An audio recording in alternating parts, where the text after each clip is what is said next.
Thank you so much for coming. And I'm just going to make an announcement or two before Eliza comes on. For the performers, we have a lot of acts tonight, so to keep things running smoothly, if we have the act that's on stage, and the next act should be backstage. So whenever an act changes, if you're, leapfrog, if you're 2 acts down, come on up on stage and be ready to come on. You'll see how it works as we go. And I also would like anybody from the hall committee, if you could stay a little bit later and help put away and get this place set up for the square dance, that would be wonderful. So otherwise, Eliza Goodell has the announcements, and she's gracious enough to be our MC again tonight, so a big hand for Eliza.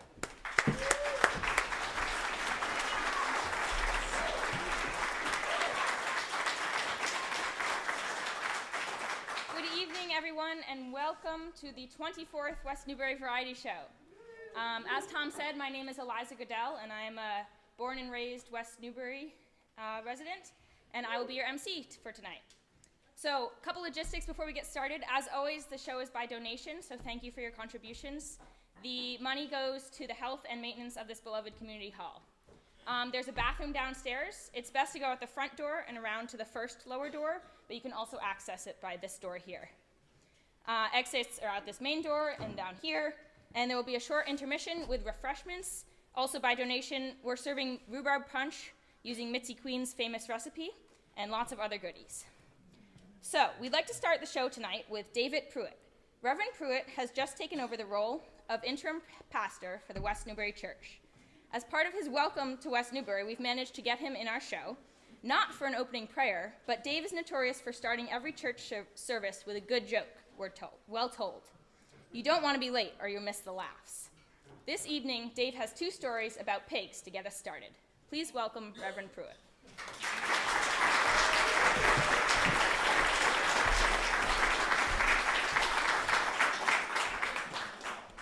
Well, it's great to be here in downtown West Newbury, and a little bit of lost in translation. I don't think I have the pig jokes, but I have 4 or 5 other ones that I'll offer for your consideration. The first one probably would be most appropriate for some of the ladies in the audience who've had children, and it concerns the first visit to a doctor's office. The woman brings her baby, and I might say my wife in the past has warned me not to tell this joke in churches, so I'm glad to have the opportunity to tell it here.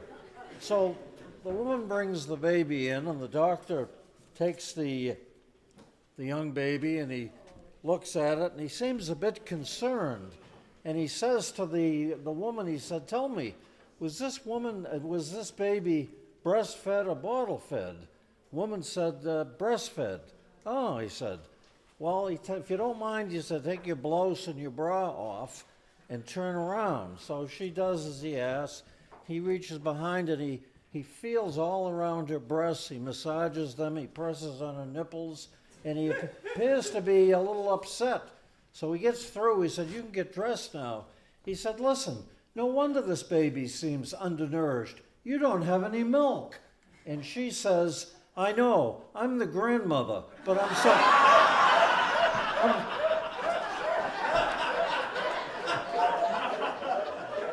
I'm so glad I came today."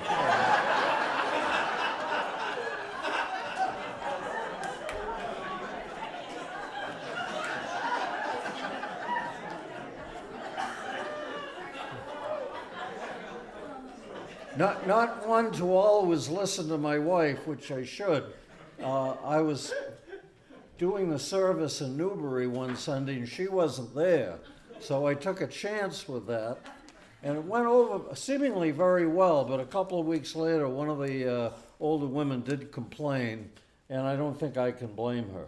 Well, getting back to men, women, and marriage, the woman says, "So give it to me straight, doctor. I want to know the truth."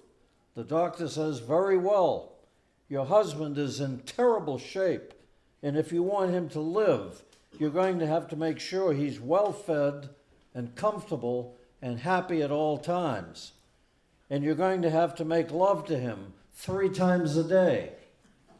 The woman says, 3 times a day? That's right, 3 times a day. They come out of the office. The husband says to her, so what did the doctor say? She says, he said you're going to die.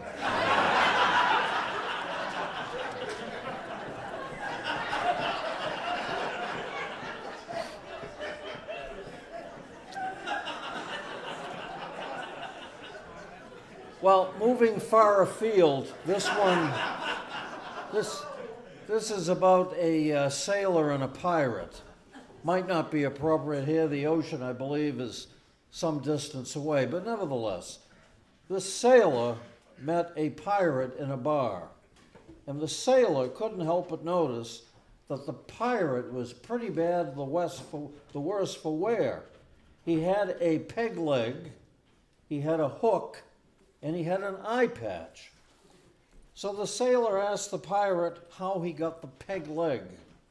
And the pirate answered, well, matey, I got washed overboard one night while we was in a fair storm, and dern me if a shark didn't go and bite off me leg. Then the sailor asked, well, how did you get the hook? The pirate answered, well, we was in a fierce fight while boarding a ship one time, and that's when I got me hand cut off. Finally, the sailor asked, so how'd you get the eye patch? And the pirate responded, a seagull pooped in me eye. And the sailor said, you mean to tell me you lost an eye just because a seagull pooped in it? And the pirate answered, well, it was the first day I had me hook.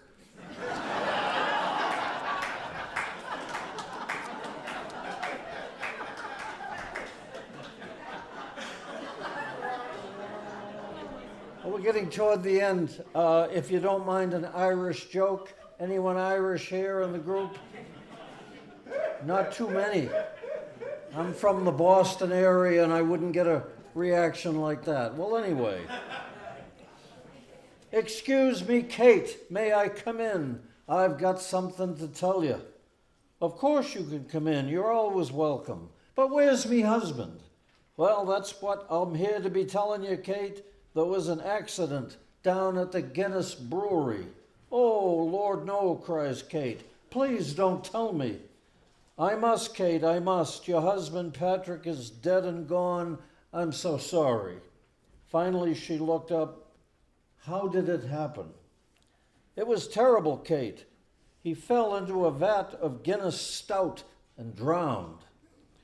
Oh, my dear Lord, but you must tell me, did he at least go quickly? Well, no, Kate, no, not really. Fact is, he got out 3 times to pee.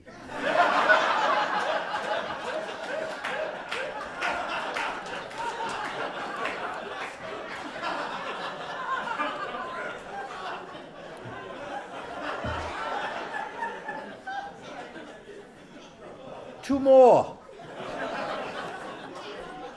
Couple is on a plane, and the man says to the woman, hi, couldn't help but notice the book you're reading. Yes, she says, it's about finding sexual satisfaction. It's interesting. Did you know that statistically, American Indian and Polish men are the best lovers? By the way, my name is Jill. What's yours? Flying Cloud Kowalski. Nice to meet you.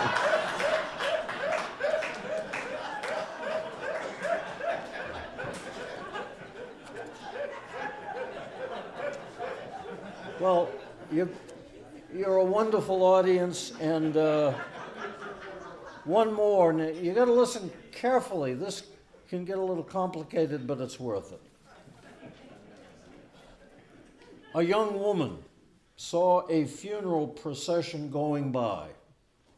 There was a black hearse, followed by an older woman leading a pit bull on a leash.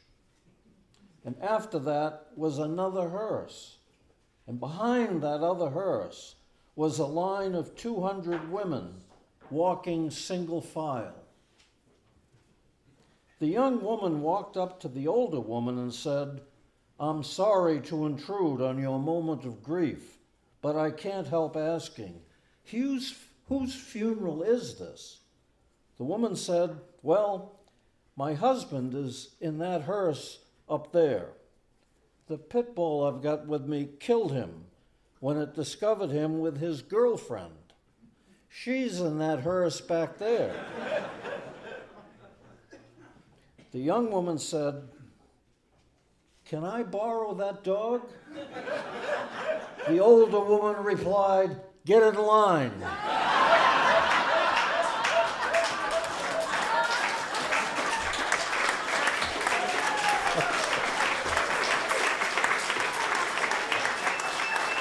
Thank you. Church, tomorrow is 10:45. We'll save a seat for you. Thank you.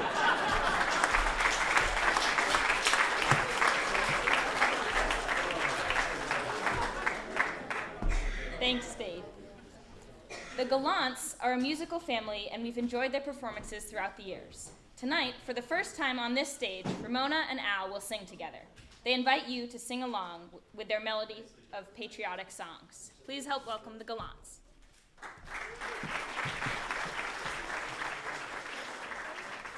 We'll start with "This Land Is Your Land." Well, actually, can you hear the guitar? This land is your land, this land is my land, from California to the New York Island, from the redwood forest to the Gulf Stream waters.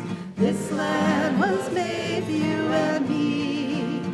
As I was walking that ribbon of highway, I saw above me, there in the skyway, I saw below me that golden valley. This land was made for you and me. You're a grand old flag, you're a high-flying flag, and forever in peace may you wave. You're the emblem of the land I love, the home of the free and the brave. Every heart beats true for red, white, and blue, when she'll the rose so bright. Should old acquaintance be forgot, keep your eyes on the grand old flag. Oh, beautiful for spacious skies, for amber waves of grain, for purple mountains, majesties above the fruited plain. America, America, God shed His grace on thee, and crown thy good with brotherhood, from sea to shining sea. God bless America, land that I love.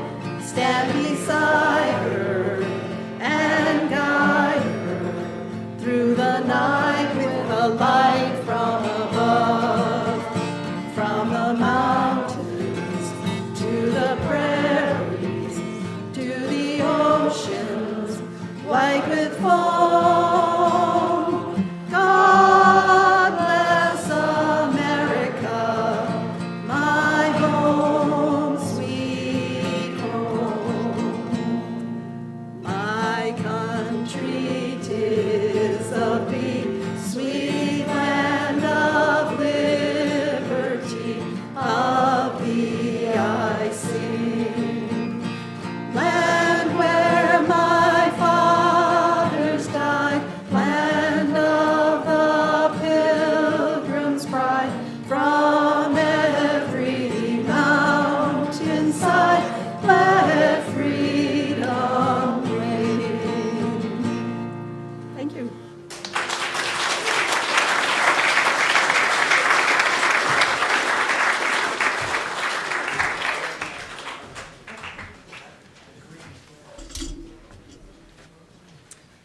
Mikaela, LaCombe, and Elizabeth Keith are sisters who grew up in West Newbury, often singing together in church and at school. They both went to Oxbow High School and performed in many shows there. They've recently done shows and performances with the Old Church Theater in Bradford and are happy to share their talents with us tonight. They will be performing the song For Good from the musical Wicked, accompanied by Judy Vaughn.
Like a comet pulled from orbit as it passes the sun, like a stream that meets a boulder halfway through the wood.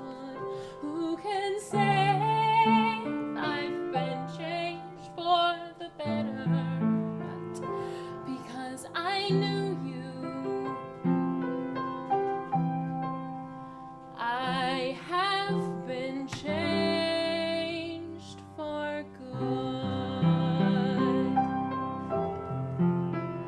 It well may be that we will never meet again in this lifetime. So let me say before we part, so much of me is made of what I learned from you. You'll be with me like a handprint on my heart. And now whatever way our stories end, I know you have rewritten mine by being my friend. Like a ship blown from its mooring by a wind off the sea, like a sea dropped by a skybird in a distant wood. Who can say if I've been changed for the better? But because I knew you, Because I knew you, I have been changed for good. And just to clear the air, I ask forgiveness for the things I've done you blame me for. but then I guess we know there's blame to share. And none of it seems to matter anymore.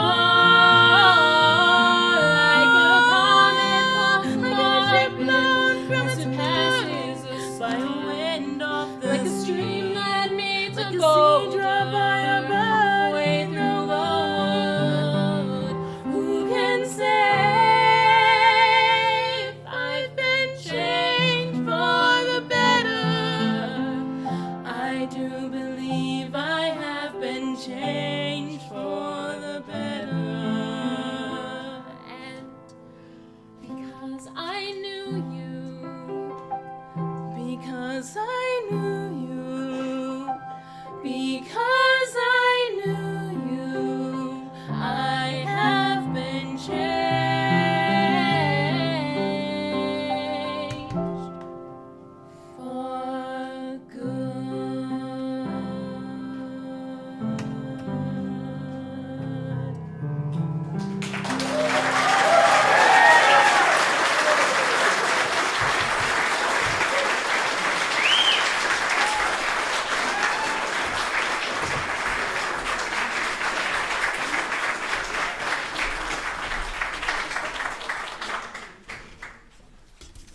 Marsh was born in Rhodesia in 1927, where her mother Dorothy and father John were missionaries. She lived there for her first 18 years and has many stories to tell about life in Africa. Tonight, Louise wants to tell a story she'll call The Telephones of Rhodesia. Please welcome Louise Marsh.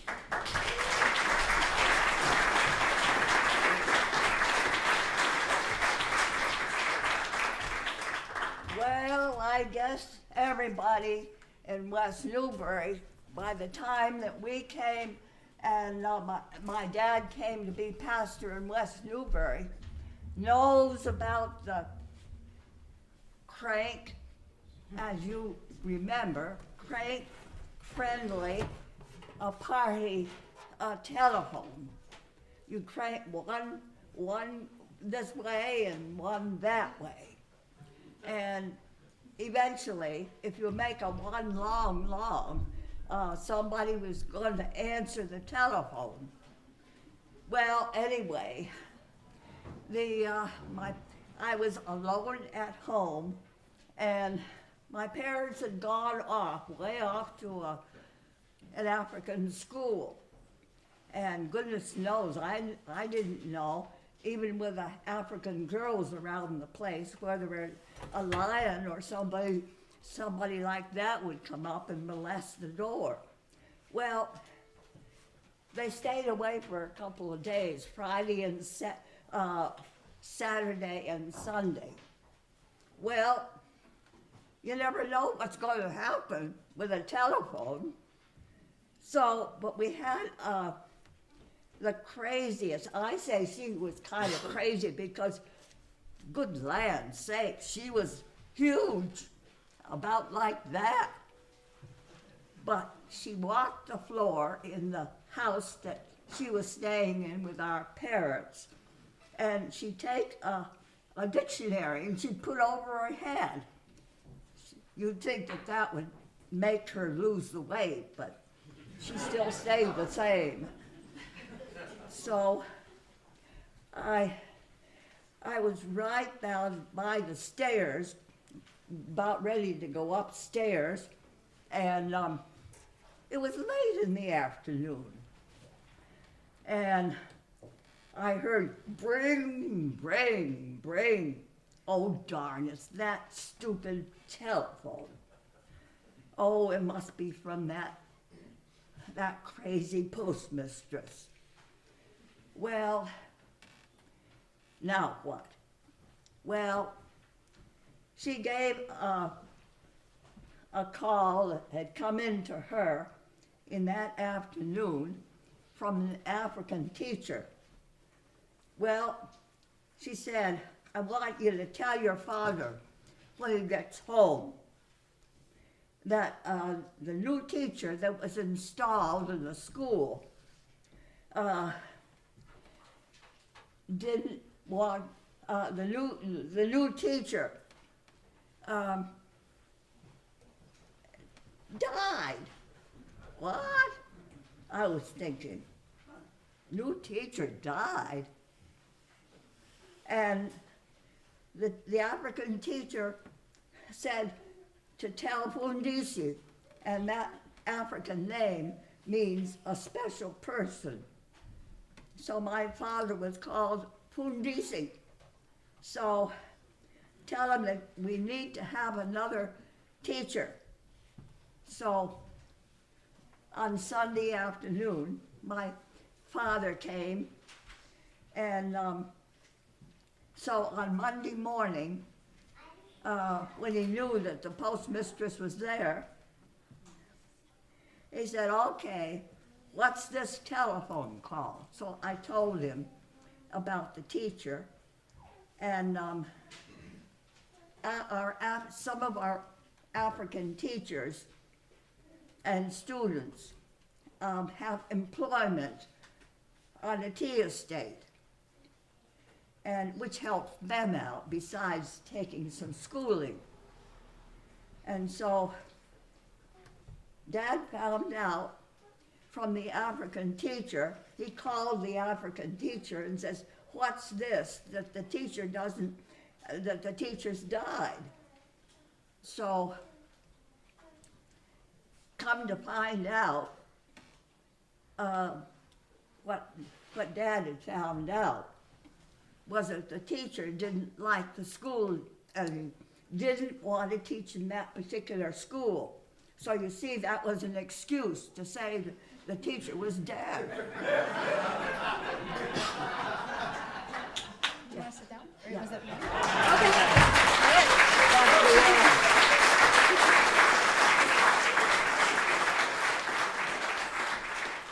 FIRESTEEL is a banjo fiddle duo that focuses on fun, playing old-time folk, their own songs, and a bit of classical mashup. Tom Bishop on banjo hails from Waterford, Vermont, and Terry Churchill on fiddle is out of Barton. Please welcome FIRESTEEL.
got to be all of West Newbury and half of Bradford, too.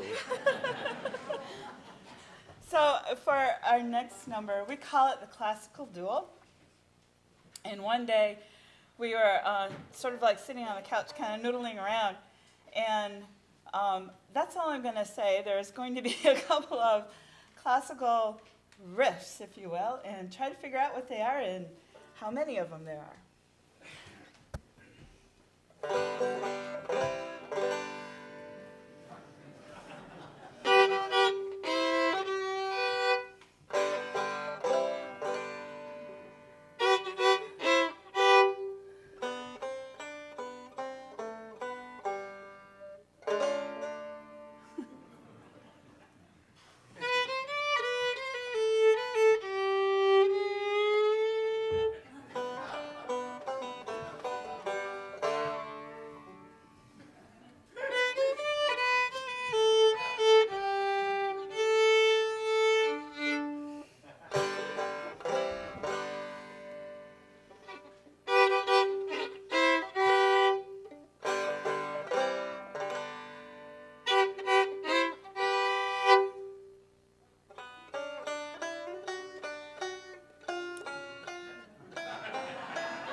is 14 on banjo, Maidi is 11 on fiddle, and Ted is 10 on the mandolin.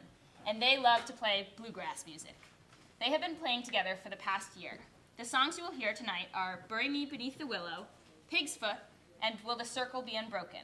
A big thanks from the Kowal family to their music teachers, Bob Amos and Patrick Ross. Please welcome the Kowal family.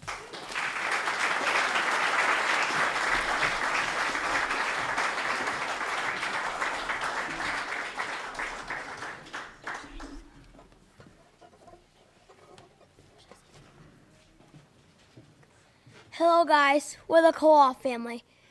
My brother Max is on guitar, my brother Finn is on banjo, and my sister Mady's on fiddle, and I'm Ted and I'm on mandolin. And today we're going to play Bury Me the Weeping Willow Tree.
Thank you, everybody.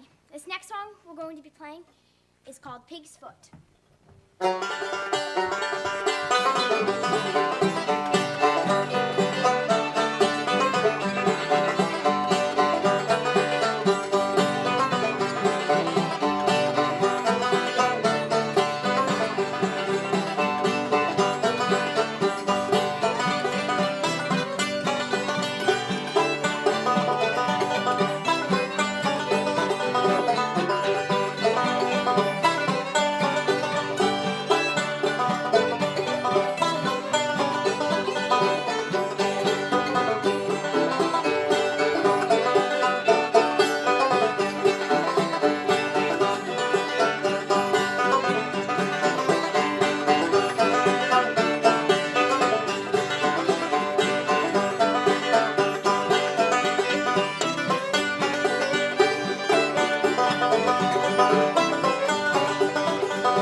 Will the Circle Be Broken. You guys can sing along if you want.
Hutchenson is a retired preschool specialist who lives in Wells River, Vermont. She's active in many of Newbury's community organizations and is a longtime member and former president of North Country Chorus. Hope is a singer, actor, cook, bicyclist, and tonight she is a storyteller. Please welcome Hope Hutchenson.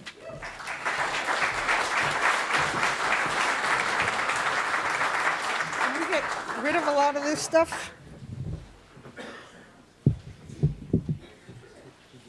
Anyone?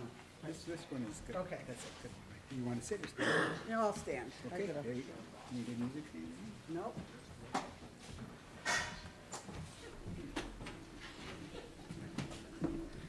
I want to see you. Well, this list has not been updated. I'm no longer a resident of Wells River. I moved to eastern New Hampshire almost a year ago over near Conway, but I'm happy to be back here today to tell you a story. It's called Minglo Moves a Mountain. Minglo and his wife lived in a little house at the bottom of a big mountain. They loved their little house, but they did not like the big mountain. Rocks and boulders fell down from the cliffs and made holes in the roof of their house. When it rained, the water came in, and it rained often, for gray clouds would form at the top of the mountain. And when the sun shone, it never shone on their house because of the shadow that was cast by the mountain. Their garden was sparse, the vegetables and flowers hardly grew. One day, wife said to Minglo, "You must move the house. No, I'm sorry, you must move the mountain. It is making our life here unhappy." Minglo said, "How can a man as little as I move a mountain as big as this?" "I don't know," said his wife, "but you must do it. There is a wise man in the village. Go and ask him." So Minglo went to the wise man. He was smoking a pipe. Whiffs of smoke came out. And Minglo said, "Tell me, please, how can I move a mountain?" The wise man thought, and he said, "Minglo, you must go home. You and your wife must get a large tree, the biggest that you can carry together. Cut it down, hold on to it, and run at the mountain as many times as you can, and push that mountain out of the way. That will move the mountain." So Minglo went home, and he and his wife did what he had been told. He cut down a tree. They grabbed it. It was heavy, but they ran at the mountain again and again. Soon they were on the ground, exhausted, and the mountain had not moved. "You must go back," said his wife. "Go back to the wise men. find a different way for us to move the mountain. So back he went. The wise man was smoking his pipe. The smoke rings curled up above his head. Please, sir, tell me a better way to move the mountain. He thought. I have it, Miglo. Go home. You get the biggest pot you have and wooden spoons, sturdy ones. Your wife should get 2 lids from pots. She will bang them together like cymbals. Stand on either side of your house. Face the mountain and make as much noise as you can. Ring those things as loud as you can. You will scare the mountain away. So home Minglo went. He told his wife what they should do, and they did. They banged and they clattered and they shrieked and they hollered, but the mountain was not scared. Minglo, she said, back to the man in town, in the village. Minglo went. Now the man's pipe, it was billows of smoke around his head. Please, said Minglo, what can I do? I must move this mountain. My wife and I cannot find happiness in our little house where we are now. He thought so long. He smoked his pipe. I know, Minglo, what you should do. Go home and bake cakes and breads and sweet little buns. Fill all your platters, all your baskets. Carry them up to the top of the mountain. There where the spirit of the mountain lives, take those offerings to him and ask politely if he will move the mountain. So Minglo went home. He and his wife baked all night. They filled baskets, they filled platters, and they carried all that they could, and they started up the mountain. The wind was blowing, but they carried on. The wind got fiercer, and soon all of their baked goods had blown away off the mountain. They had nothing to offer to the spirit at the top. Before his wife could say a word, Minglo says, I will go back to the wise man. Back he went. He could hardly see the man because of the smoke from his pipe. Please, said Minglo, please help me. My wife is not happy, so I am not happy. I must move the mountain. He thought, the wise man thought. Then he said, I have the answer, Minglo. You must do the dance of the moving mountain. Go home, take all of your belongings out of the house, bundle them up, pack them up in baskets, take your house apart stick by stick, and tie up the sticks, and you must do the dance. And you do it by putting your left foot in a place in back of your right foot. And then you put your right foot in a place in the back of your left foot. And you put your left foot in a place in the back of your right foot. And you must do this.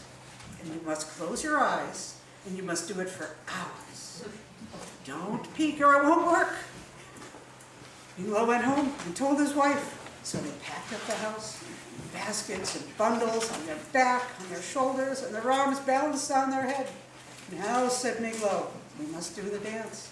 So each of them put their left foot in a place that was behind their right foot, and their right foot in a place that was behind their left foot. And with their eyes closed, they walked, and they walked, and they walked, and they walked for hours. And finally, they opened their eyes, and then it happened. The mountain had moved. They were so far away. The mountain had gone away. They were so happy. They rebuilt their house with their sticks. They put their possessions inside, and they lived there for many happy years. And many a time they would stand arm in arm, looking at the mountain, small and far away in the distance, and think happiness in their heart, for they had made a mountain move.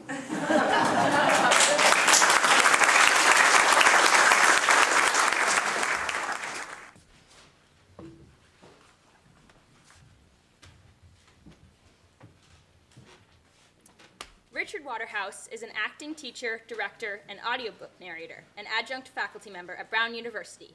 He divides his time between New York City and Newbury. Tonight, Richard will sing Easier to Love from the musical Baby by Maltby and Shire. Following Richard, there will be a 10-minute intermission. There's plenty of rhubarb punch, popcorn, and cookies, all by donation. We encourage you to get your treats and then move away from the table so everyone can eventually get their food. But first, please help me welcome Richard Waterhouse. Thank you. Hello, everyone. I'm going to sing a song with the help of Judy from a show called Baby. Can everyone hear me okay? Is this good? From a show called Baby that was on Broadway in the mid-'80s.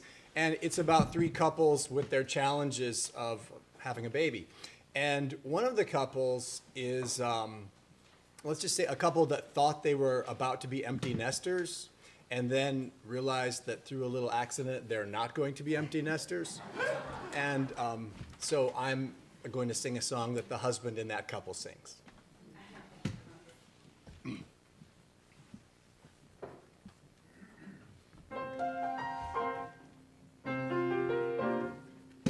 Children tell you everything and give you their whole heart.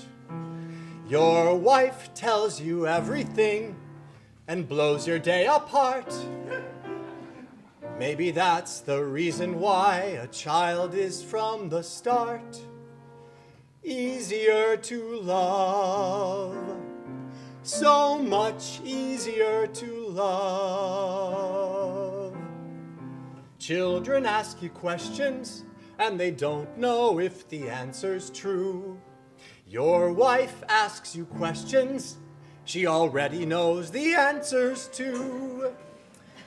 Maybe that's why children are, no matter what they put you through, easier to love, so much easier to love.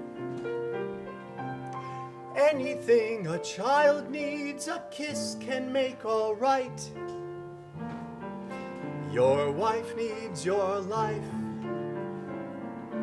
Children want to hear the same story every night.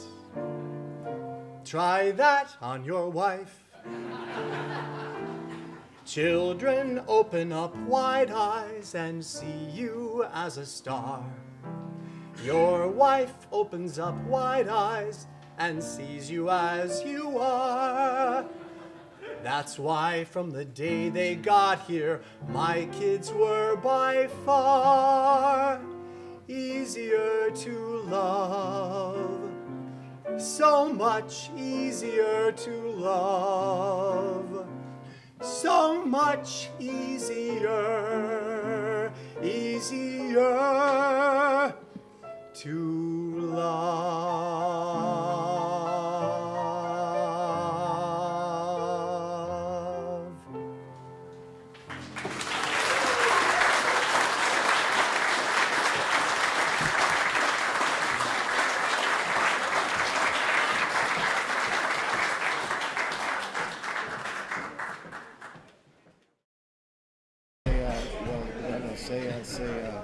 Hello, everyone, and welcome back. Thank you for staying. I'm going to start this off with a quick announcement. You may have seen Patrick Ross around handing out these little papers.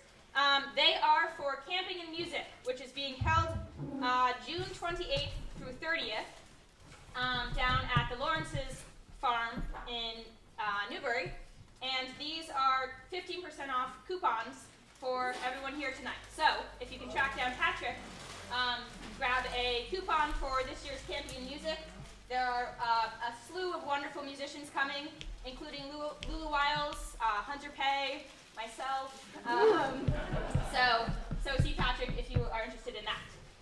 So, to start the second half of the show, we have two fiddles and a pair of feet. Bill Shepard is from Thetford, and Emerson Gale comes from Stratford.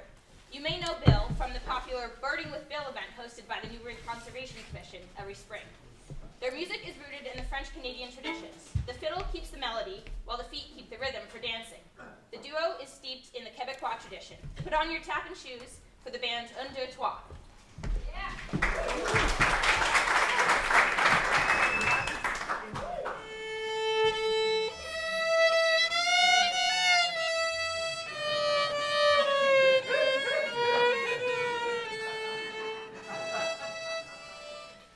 Tinkle, tinkle. Let's play something we know how to play, man. Un, deux, trois.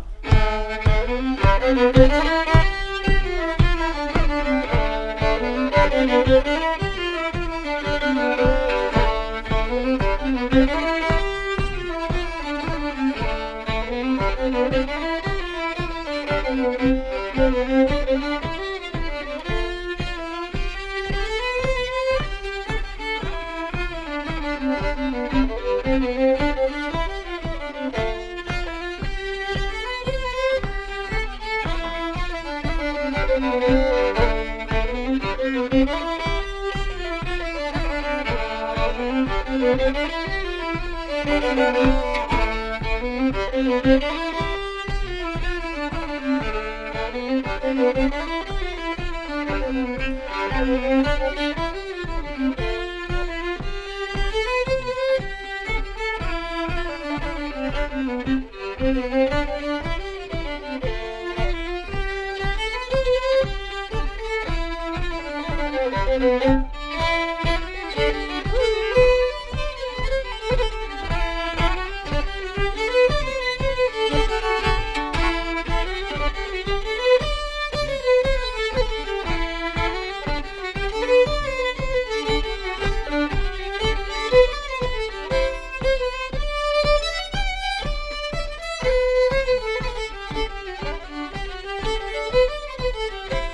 you. If my French pronunciation is correct, that was Le Tourment. Le Tourment. Le Tourment. And this is a set of 3 reels. We like to keep it real. And other things. Aren't you going to speak more French? That's what I was expecting. 1, 2, 3.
more.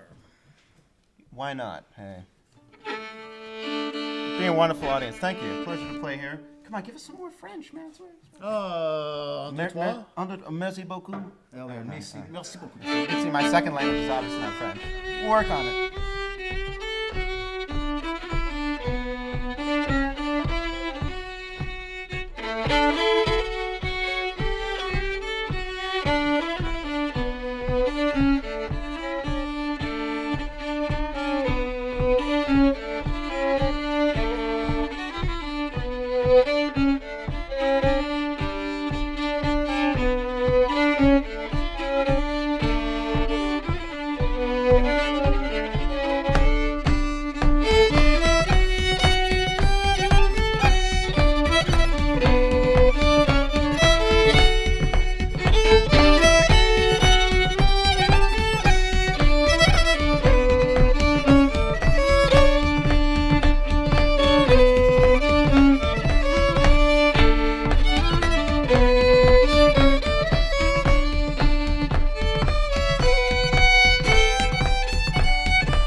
Very nice clap, yeah.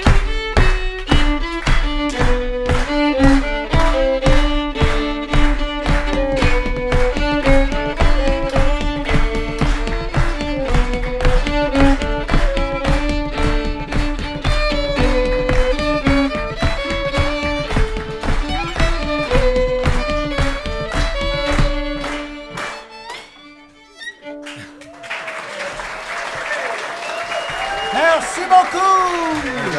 Bill Shepard, everybody. The birding legend. And his random sidekick, Emerson Gale. Yeah.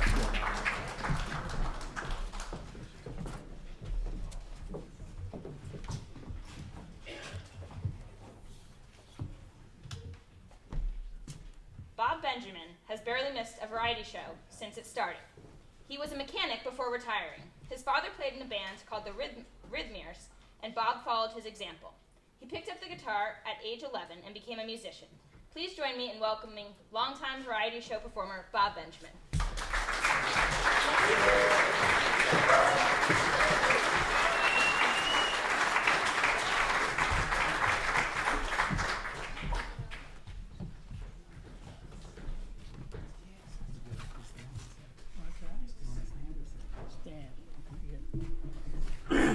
If I don't fall down.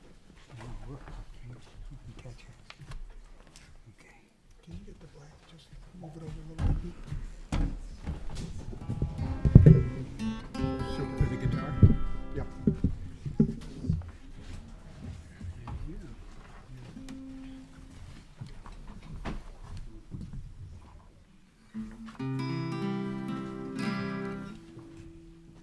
Does anybody know Chris Wilson? He's a friend of mine, I hope. I asked him, hey Chris, how old are you? He says, Bob, that ain't what you said. You said, Bob, my age is my business. And I says, you must have been in business for a long time.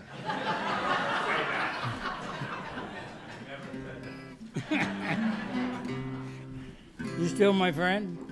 Yes, sir.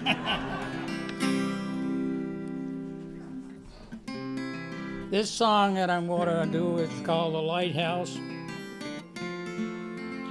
And it reminds me of my accident because I saw the light.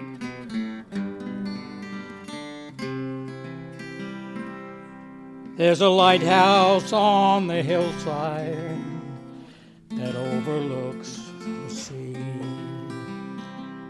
When I'm tossed, it shines out a light so I might see.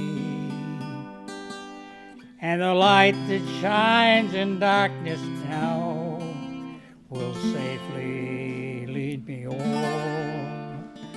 If it wasn't for the lighthouse, my ship would sail no more.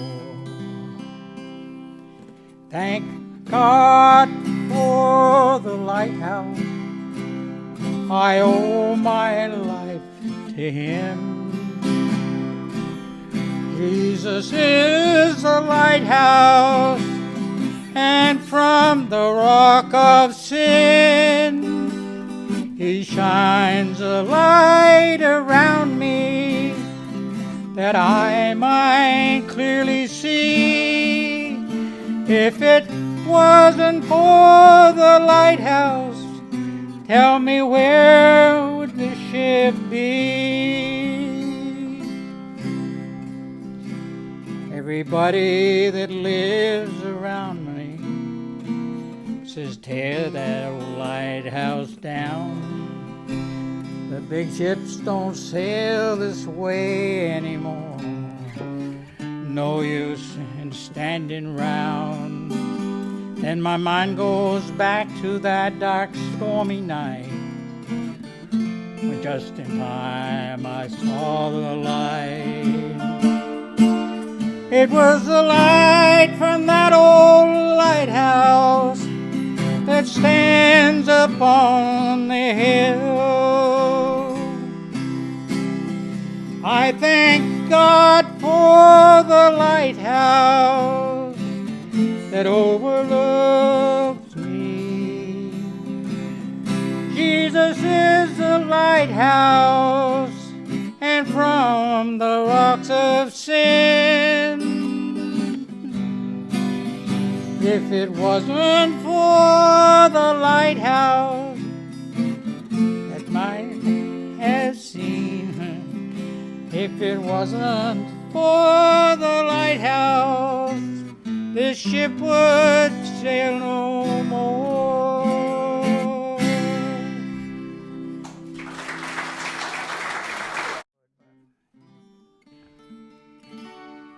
I've been to Emmaus. I don't know if much you know about Emmaus, but it's a Christian thing we go to.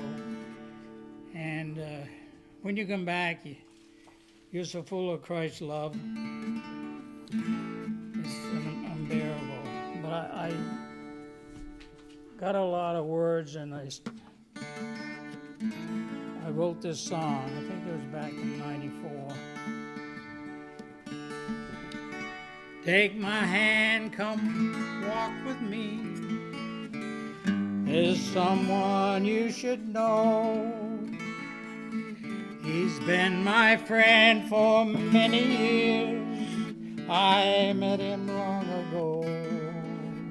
He's standing here with you and me. Why don't you take his hand? He's a Holy Spirit that moves throughout the land.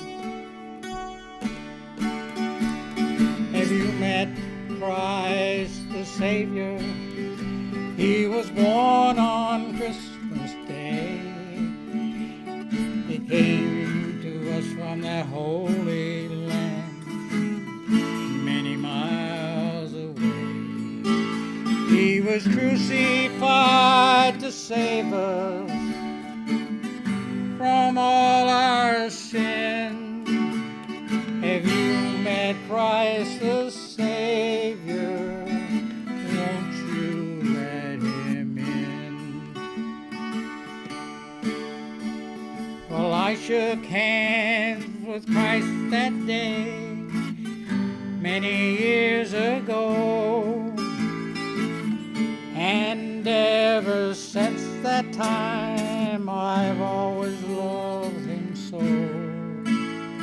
He taught me how to love and pray and forgive my fellow man. He's a Holy Spirit that moves throughout the land. Have you met Christ the Savior. He was born on Christmas Day. He came to us from that holy land, many miles away. He was crucified to save us from all our sins. Have you met Christ the Savior? Won't you let him in? Have you met Christ the Savior? Won't you let him in?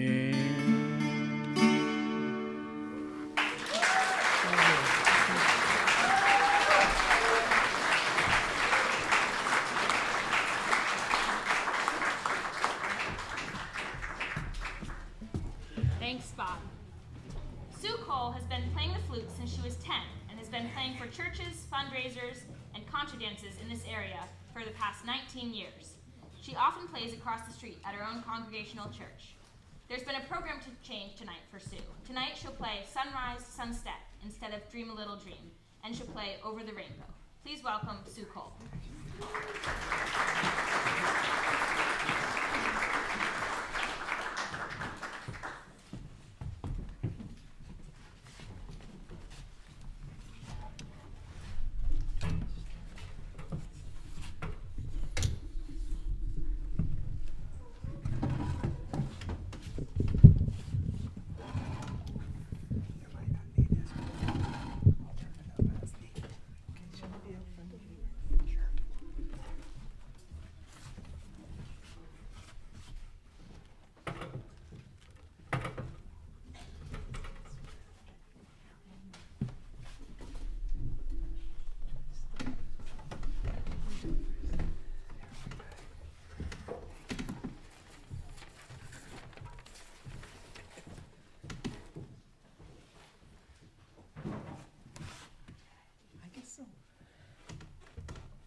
beginning.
Vermont.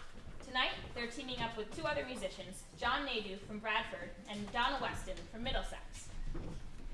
Nadeau, first up will be Bonnie and Donna. They became a team in 2014 to carry on the music played by Vermont fiddler Harold Luce after his death.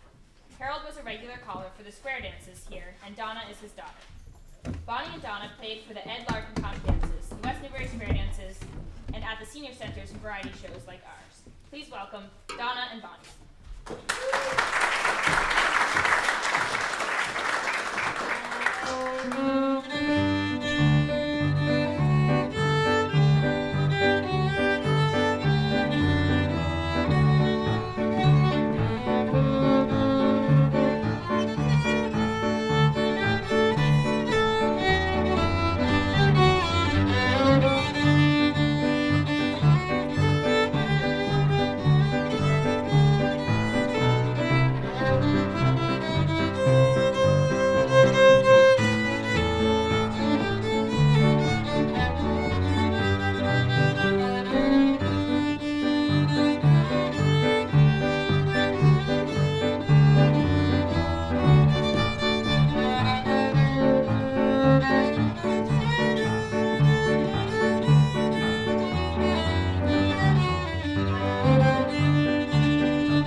Thank you very much.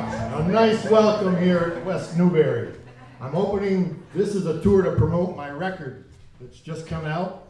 It's something I hope will be a crowd pleaser, and an audience like you will participate in the chorus 50 years from now.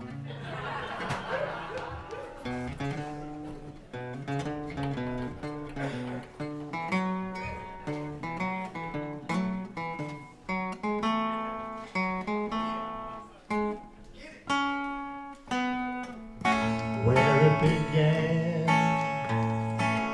I can't begin to know him, but then I know it's growing strong. It was in the spring, and spring became the summer, and believe you'd come along.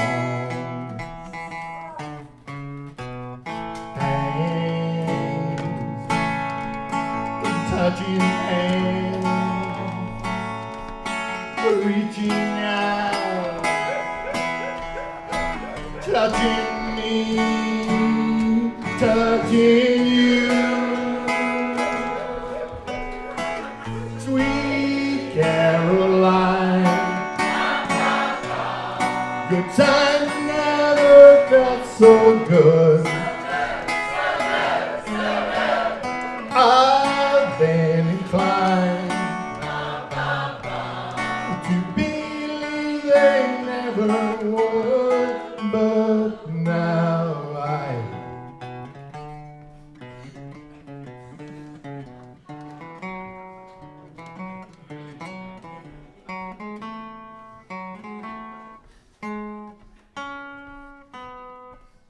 look at the night. It don't seem so lonely. We fill it up with only two. And when I hurt, hurt runs off my shoulders. How can I hurt and hope in you? Warm, touching warm, reaching out, touching, touching you. Sweet Caroline, your times never seem so good. I've been inclined to believe they never would. Oh, no, no. So catch your breath now. We're coming up on the last choruses, and we're going to sing it out together.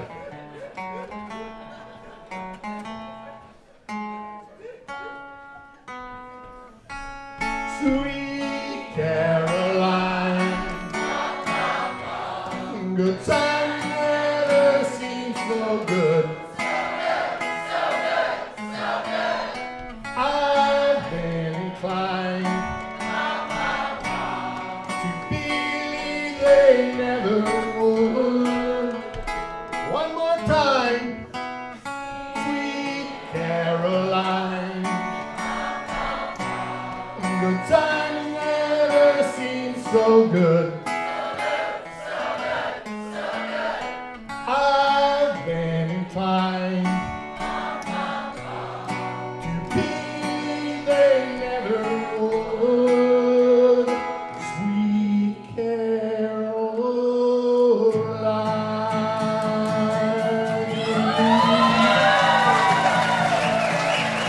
Thank you. Thank you very much.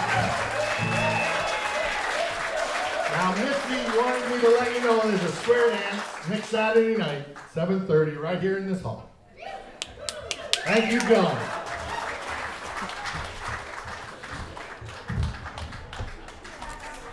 Thank you, John, and thank you, Neil. Didn't know I'd get to live to get to see Neil Diamond. Tom Williams. carpenter and painter for the local houseway construction. He's played guitar as a hobby since his teens. Sometimes he writes his own work or revamps the work of others. Aside from his guitar, he is also learning to play the mandolin and banjo. Tonight he will play 2 rain-themed tunes. Hopefully Mother Nature will get the hint and back off a bit. The first is called Train in the Rain by Bruce Coburn, and the second is an original by Tom. He calls After the Rain. Please welcome Tom Williams.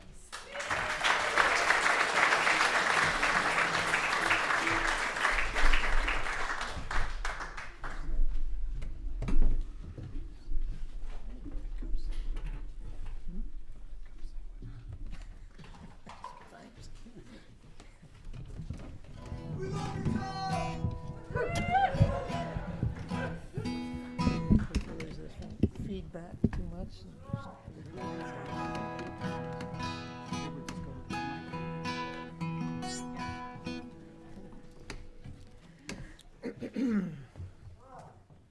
This tune's been driving me nuts all winter while I'm trying to learn it. See if, take a stab at it anyway.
years ago, I was fortunate enough to spend a little time on Nantucket doing some work, and the family was able to join me a little bit there.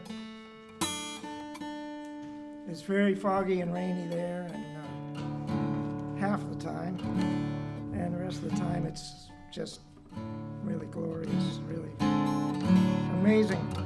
So this is kind of inspired by that.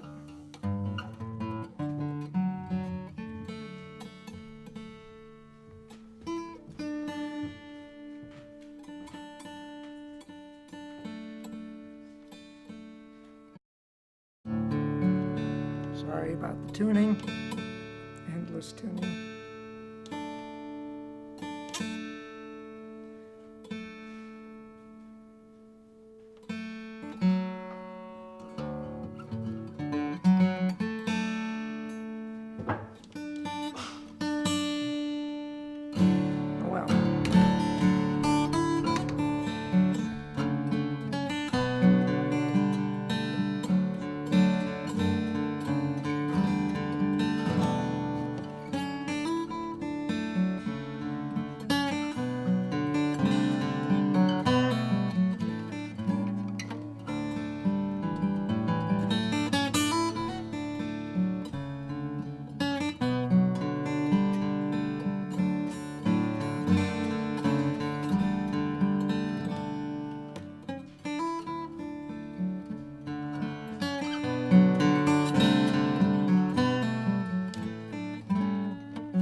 accompanied by my fiddle teacher, Patrick Ross, on guitar. I've been playing fiddle for almost 5 years now, and I have just recently, yesterday, finished my first year at Oberlin College studying music and geology. Is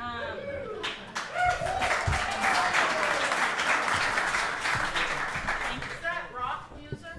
Yes, exactly. You'll hear that in a little bit. Yeah. I forgot my wig tonight. So I'm going to be playing 2 tunes tonight. The first is called The Musical Priest. It's a Scottish tune, and the second is called Frank's Reel. That's a video mic, so it won't project. Oh.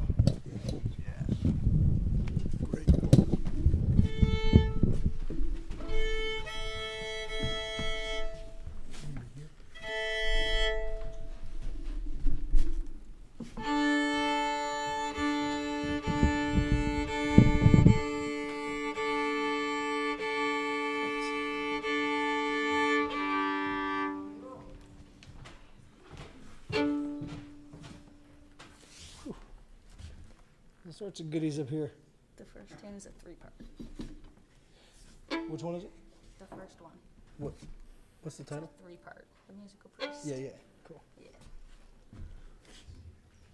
Is this a medley? That's it? That's it? Also, put up. Just a medley? The chain. Yeah. Just a medley. Medley or melody? Medley. Yeah, we've had a lot of rehearsals. Medley. You're putting them together. Yeah. All right. Yeah. We should tune. Did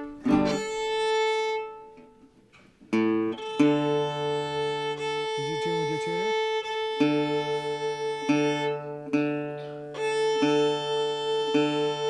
Are you tuning now? It changed. That's what I thought. Now I'm in tune. That's what I thought. I'm in tune. I don't want to chase you around with your tuner, so. I'm in tune.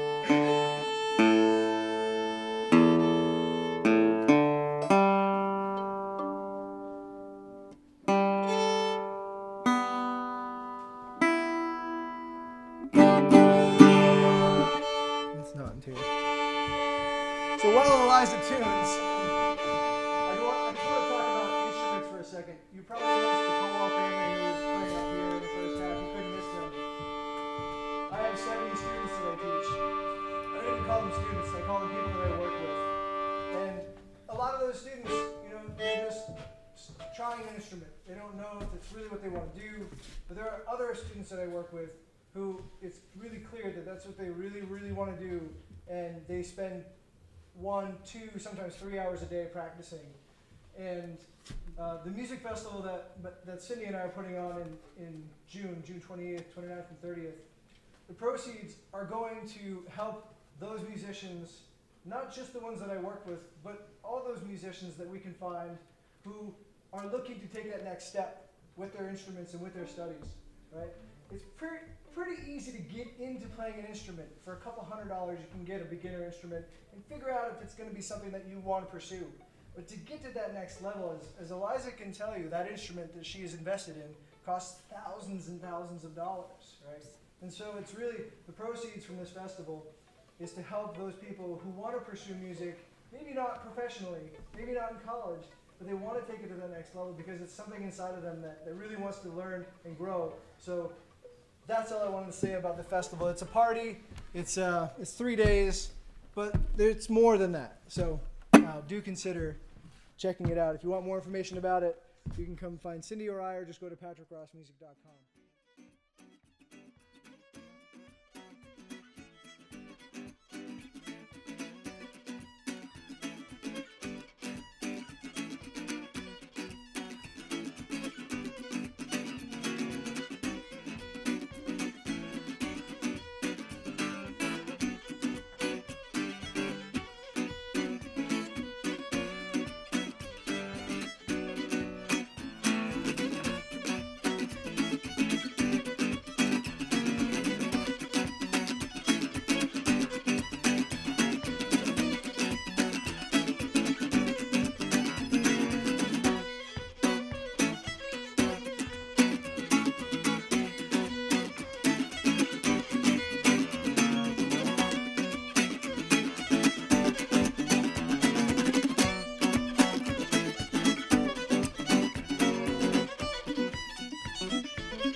right, thank you very much. So that is all for tonight.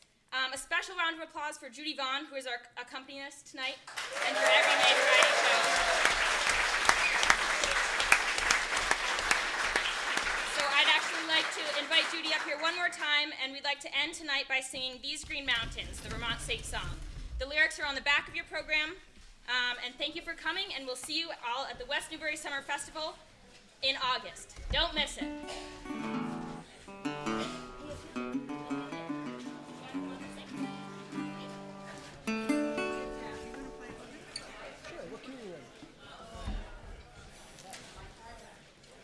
Looks like F to me. F. B flat.